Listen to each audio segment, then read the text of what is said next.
Good morning, you guys. And as the title of the video suggests, how to become an EMT. I am in the state of New York, but this applies to any state, honestly, because it is the same process. So, without further ado, let's get into it. So, in order to become a New York State EMT or in whatever state you are in, I am in the New York State.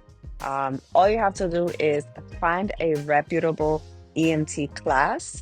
They're usually offered at community colleges or they're offered at like individual learning institutions. I did mine in a private institution. I didn't do it in a community college.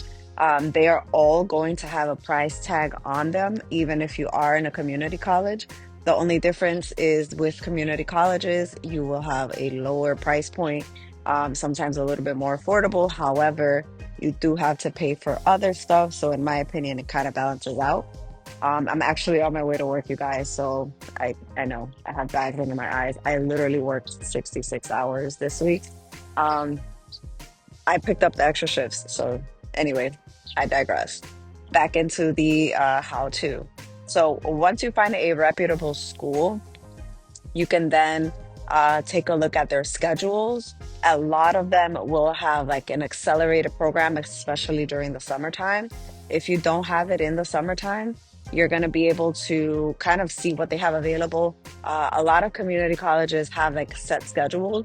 And then the private institutions are going to have, of course, set schedules, but they'll have more than likely a class that starts maybe once a month or every other week or so. I chose the private institution because at the time I did have a full-time schedule at a different job, and the days of, my off days were basically aligned with when that class was starting and when those classes would be given.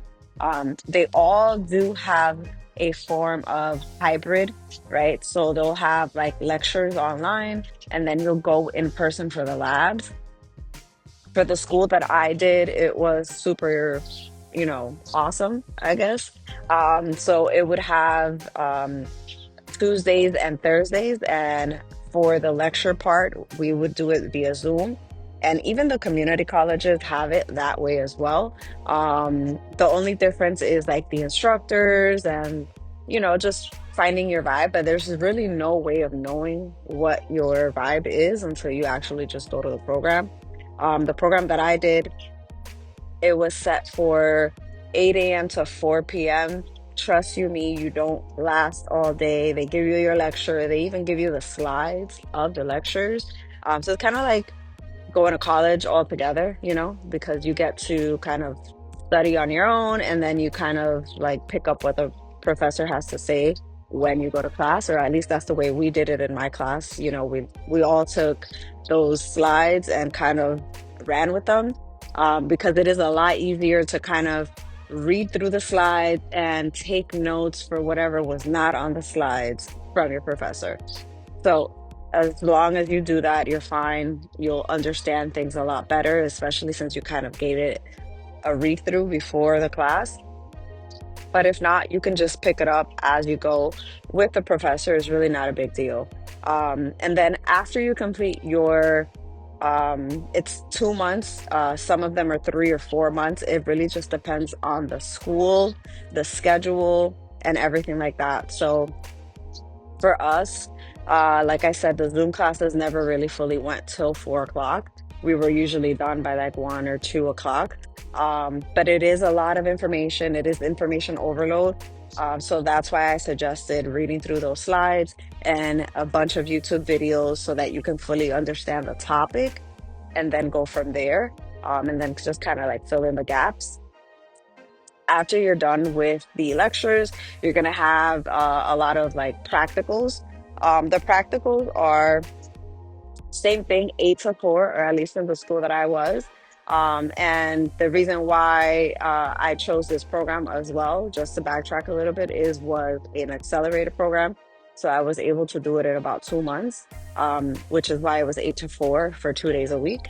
And so on the practical days, you'll be practicing all of the skills that you're learning. So you're splinting, you're doing the longboard, you're doing all of your skills in person live, and you have instructors that are actually helping you and telling you and guiding you through it. So for us, my instructors were a bunch of either EMTs or paramedics who are still in the field. And then, of course, some of them were on the board for the New York State exam. So it was really nice to kind of fully understand what they were talking about, but also like what to look for in the exam, in the actual exam, sorry. So yeah, so once you finish your course, you're gonna do either 2 months, 3 months, or 4 months, and then thereafter you're gonna do your practical exam. So there's two exams that you have to take. You have to do your practical exams and then the state exam for whatever state you're in. And then if you're going to do the national registry, you're also gonna do that one and or that one. So once you're done with the class, once you're done with the exam, the practical exam, then you kind of get the go ahead to sit for the state exam for whatever state you're in. And if you choose to do the national exam, you don't have to do your state exam. I personally did both. So I did the state exam and the national exam, just because I want to be able to be mobile. Like if I move out of state, I'll have that in my back pocket. And all I have to do again when I get to whatever state is just submit that national registry exam or certification, and I'll be good to go to work there. So I personally chose that route. A lot of my classmates did pretty much the same thing, and a lot of them just kind of stayed with the New York State. So it's really easy. You do have to come out of pocket, like I said. But yeah, it's super easy to become a New York State EMT or any state EMT. You just got to have the money for it. I don't believe they offer financial aid, even if you do community college, just because it's not a $10,000 loan. It's more like 2,000 or less. So it can range from, I've seen 1,100 to 1,800, anything along those ranges. They do offer payment plans, so make sure that you take a look at the payment plans before the price tag scares you. And of course, take a look at the schedule to see if that works for you. But yeah, it's super easy to become an EMT. So yeah, hopefully I'll see you on the field. And just to quickly recap, to become a EMT, all you have to do is find a reputable school, get certified with your practical exam, and then get into your state exam. It doesn't have to be the state. It could also be the national registry exam. You do have to pay for the national registry exam. The school doesn't pay for it, but they do pay for the state exam. And I didn't mention this before, but if you do fail the state exam, you would have to come out of pocket afterwards. I think for the state of New York is $30. But honestly, if you study, you're good to go. Nobody in my class failed, honestly. So yeah, just find a reputable school, get your down payment, get your schedule down packed, and remember they do have payment plans, so don't get scared with the price tag, and take your exams and you're good to go.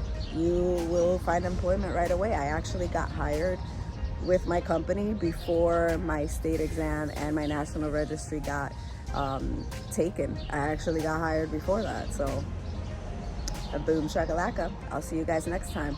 Do let me know what kind of videos you want me to make. If I can make videos on the snacks that I carry with me, a day in the life, and all of that fun jazz. I currently am doing 10-hour shifts, but I also pick up 12-hour shifts.